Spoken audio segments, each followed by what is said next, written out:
इस डिस्कशन में हम लोग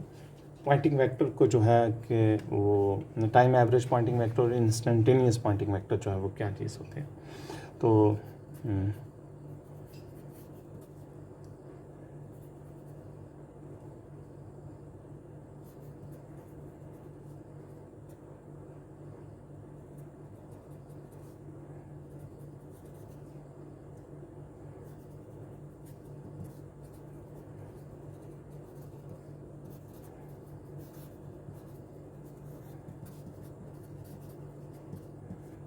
जी, इसे हमारी क्या मराद है।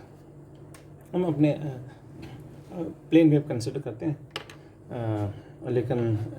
हम जो है वो लेट्स अज्यूम कि हम डिसाइड कर लेते हैं तो हमारी टाइम डिपेंडेंसी जो है वो E raised to power J omega T time dependency है, ठीक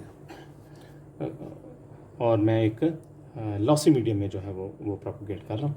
तो हम जस्ट डिस्कशन को सिंप्लीफाई करने के लिए कि मेरे पास मैं जी डायरेक्शन में प्रोपोगेट कर रहा हूँ और जो मेरा इलेक्ट्रिक फील्ड है वो एक्स डायरेक्शन में, एक्स डायरेक्शन में इलेक्ट्रिक फील्ड है, ई नॉट मैग्नीट्यूड है। चूँकि मैं एक लॉसी मीडियम में प्रोपोगेट कर रहा हूँ, मेरी वेव जो है प्रोपोगेट कर रही है, तो एज ए रिज़ल्ट मेरे पास माइनस अल्फ़ा प्लस जे बीटा जे, ये मेरे पास एक प्लेन वेव है जो कि एक्स डायरेक्शन में पोलराइज है और जी डायरेक्शन में वो प्रोपोगेट कर रही है। तो अगर अल्फ़ा ज़ीरो हो जाएगा तो मैं लॉसलेस मीडियम में चला जाऊंगा, और सो पॉजिटिव जी डायरेक्शन में negative sign, negative complex exponential consider कर रहा हूँ। उसकी वजह है कि मैंने यहाँ पर टाइम हार्मोनिक डिपेंडेंसी में जो है वो यहाँ पॉजिटिव साइन कंसिडर किया हुआ है। इसका जो करस्पॉन्डिंग जो मेरे पास जो टाइम, अगर मैं इसमें टाइम डिपेंडेंसी इंक्लूड कर दूंगा तो मेरे पास जो करस्पॉन्डिंग जो इलेक्ट्रिक फील्ड आ जाएगा वो मेरे पास, मैंने इसको टाइम डिपेंडेंसी से मल्टीप्लाई कर लेता हूँ। ये मेरे पास एक्स हैट ई नॉट, तो ये मेरे पास E raise to power minus alpha ji,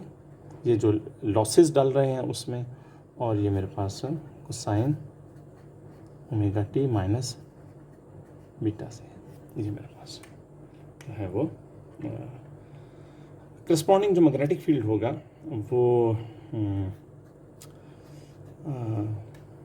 Y directed होगा। तो जो मेरे पास वाई डायरेक्टेड मैग्नेटिक फील्ड होगा E naught divided by eta, eta is the impedance जो है, और जो लॉसेस होंगे वो मेरे पास दोबारा अल्फा ही होगा। ये चीज़ प्रोपोगेशन को जो है वो रिप्रेजेंट करेगा।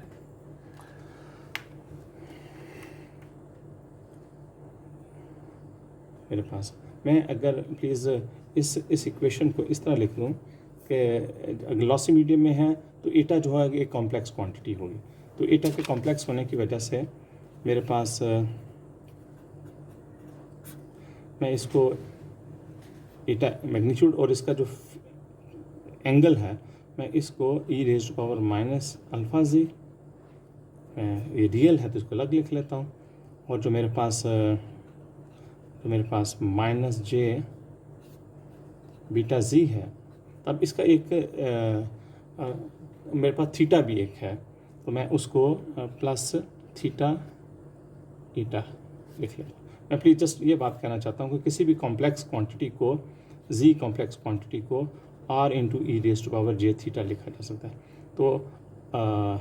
यानी कि जी मैग्नीट्यूड और e raise to power j theta करके लिखा जा सकता है। तो मैंने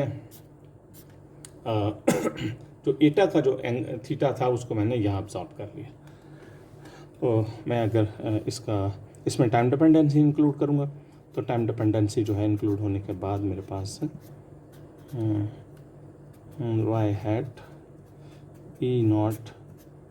ईटा magnitude E raise to power minus alpha G is cosine omega T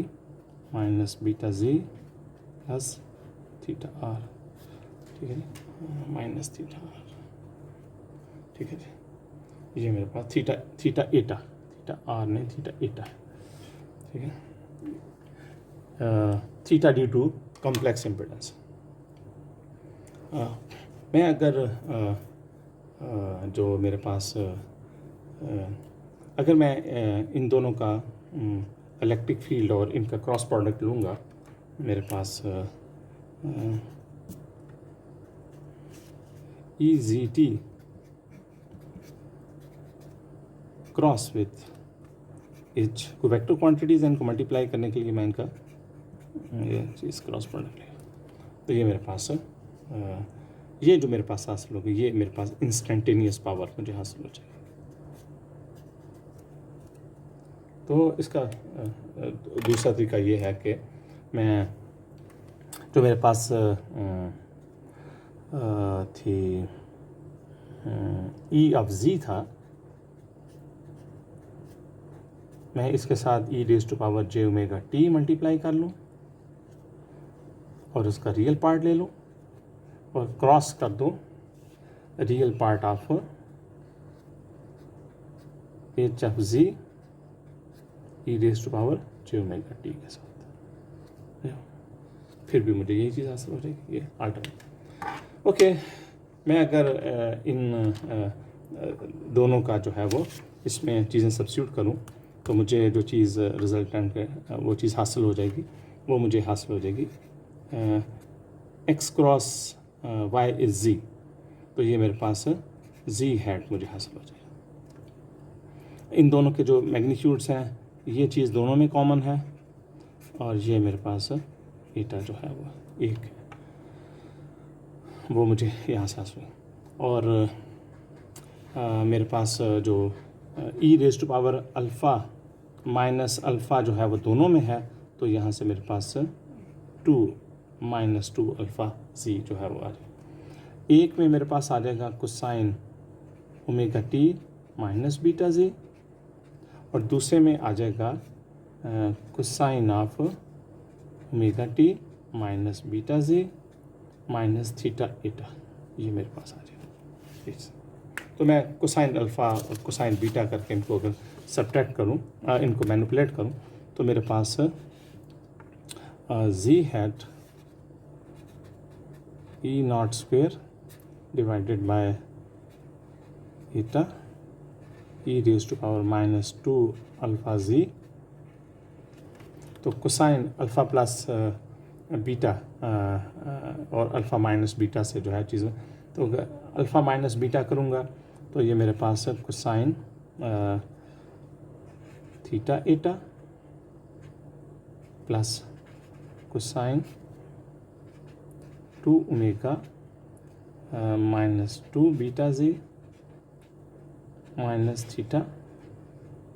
एटा, ये मेरे पास है कॉज अल्फ़ा प्लस बीटा और कॉज अल्फ़ा माइनस बीटा, उसमें ये मेरे पास इंस्टेंटेनियस पॉइंटिंग वेक्टर का जो है वो रिज़ल्ट है। तो अगर मैं इस और ये टाइम के साथ चेंज हो रहा है, ये बिहेवियर जो है टाइम के साथ चेंज हो रहा है, लेकिन अगर मैं इस बिहेवियर को over a period average out कर दूँ, ठीक है, तो यानी कि अगर मैं 0 to capital T P G T 1/t, तो ये मेरे पास पी एवरेज जो है वो मुझे हासिल हो जाएगा। मैंने इसको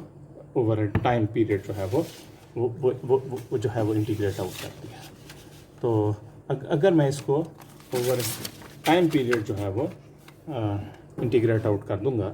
तो ये मेरे पास जो इसमें पी जी ऑफ टी की जो है वो वैल्यू सब्स्टिट्यूट कर देता हूँ, तो इंटीग्रेट आउट होने के बाद मेरे पास ये चीज़ जो है G hat E naught square is एटा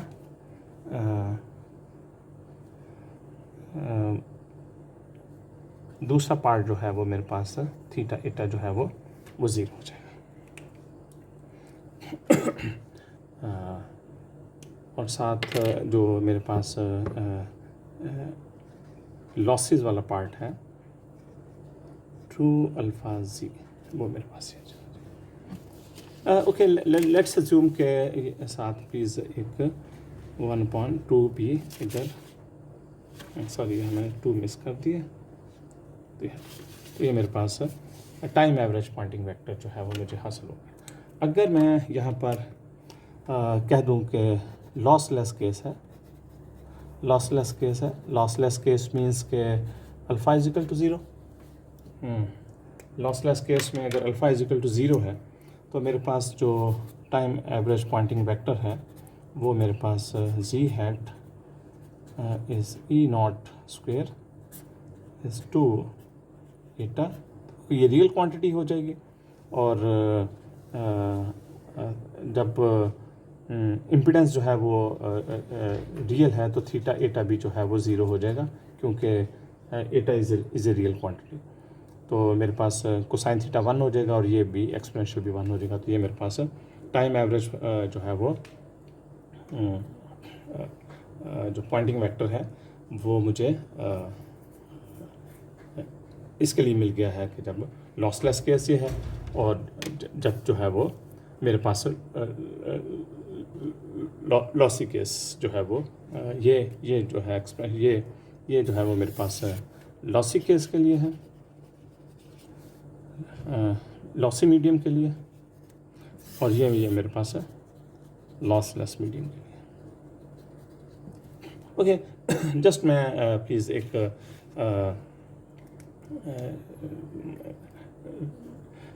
जब मैं किसी कॉम्प्लेक्स क्वांटिटी का रियल पार्ट लेता हूँ, रियल ऑफ ए जो है मैं लेता हूँ, तो मैं इसको 1/2 ए प्लस ए कंजुगेट लिख सकता हूँ। और मेरे पास सिमिलरली अगर मेरे पास एक क्वांटिटी और है बी, जो कि वो भी कॉम्प्लेक्स है, और मैं उसको बी प्लस बी कंजुगेट करके लिख सकता हूँ। ओके, प्लीज़ अगर मैं इन दोनों क्वांटिटीज़ का प्रोडक्ट लूँ, दोनों वेक्टर क्वांटिटीज़ का, तो मेरे पास real complex quantity vector quantity A cross with real complex quantity B, ठीक है जी। तो ये मेरे पास जो मैं अगर इनको से मल्टीप्लाई करूँगा तो मैं इस 1/2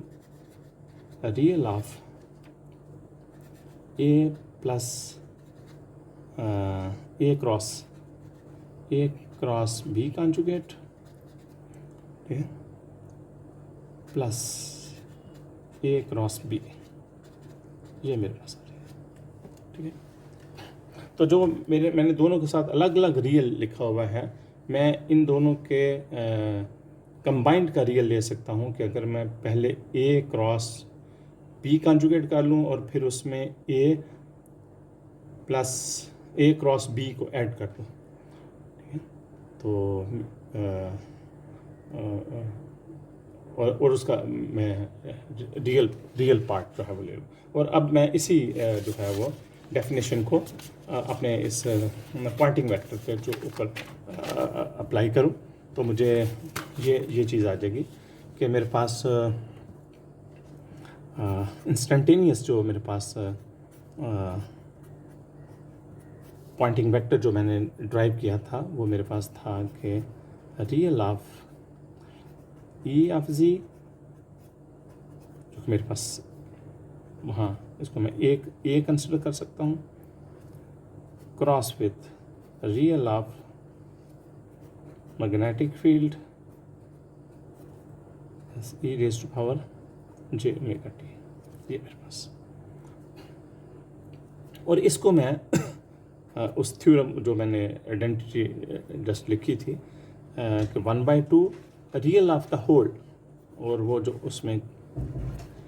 वो मेरे पास आएगा कि ई ए क्रॉस,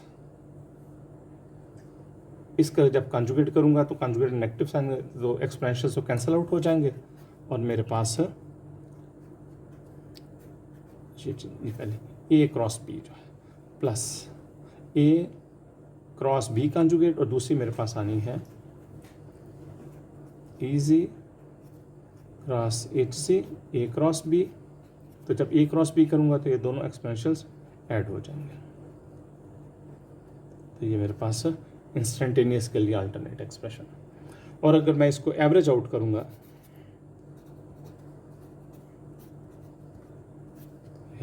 मैं ओवर पीरियड इंटीग्रेट आउट कर दूँ, तो ये जो टर्म है ये ख़त्म हो जाएगी और मेरे पास जो रिज़ल्ट आ जाएगा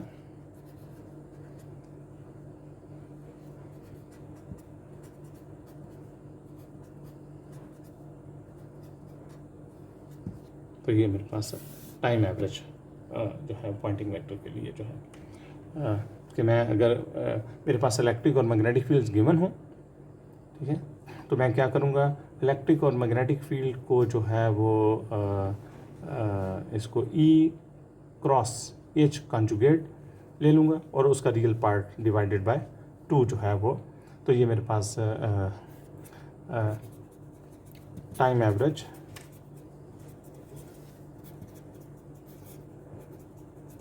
पॉइंटिंग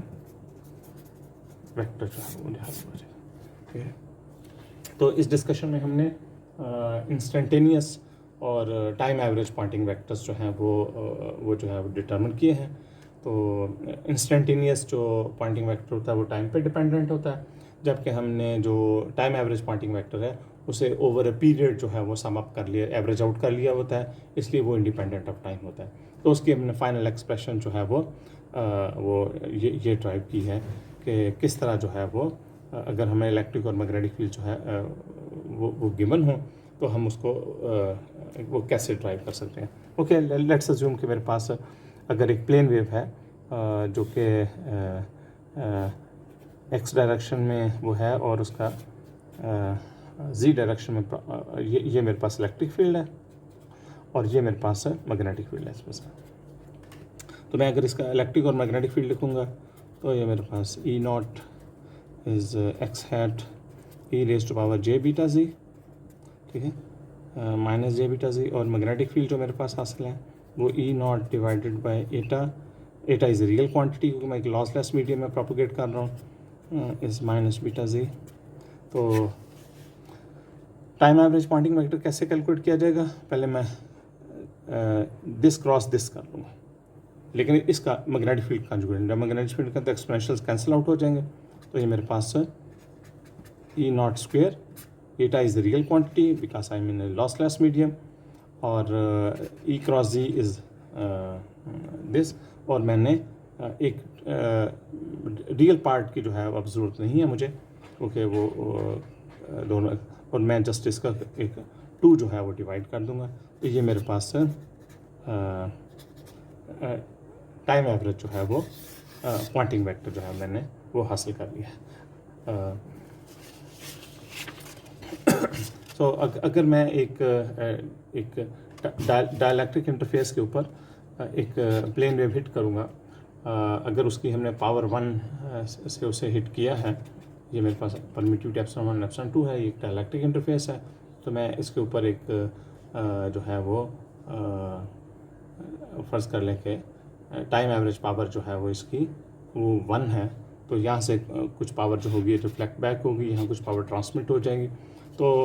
हमें क्या होगा कि जो पावर इंस्टेंट पावर है वो इक्वल होगी रिफ्लेक्टेड पावर के प्लस ट्रांसमिटेड पावर। तो इसको हम कहेंगे कि law of conservation of power है। अगर ये कोई लॉसी मीडियम है तो जो पावर इसमें लॉस हुई है वो प्लस वो ऐड हो जाएगी। तो ये हम जो है वो इसे हम कहते हैं law of conservation of power.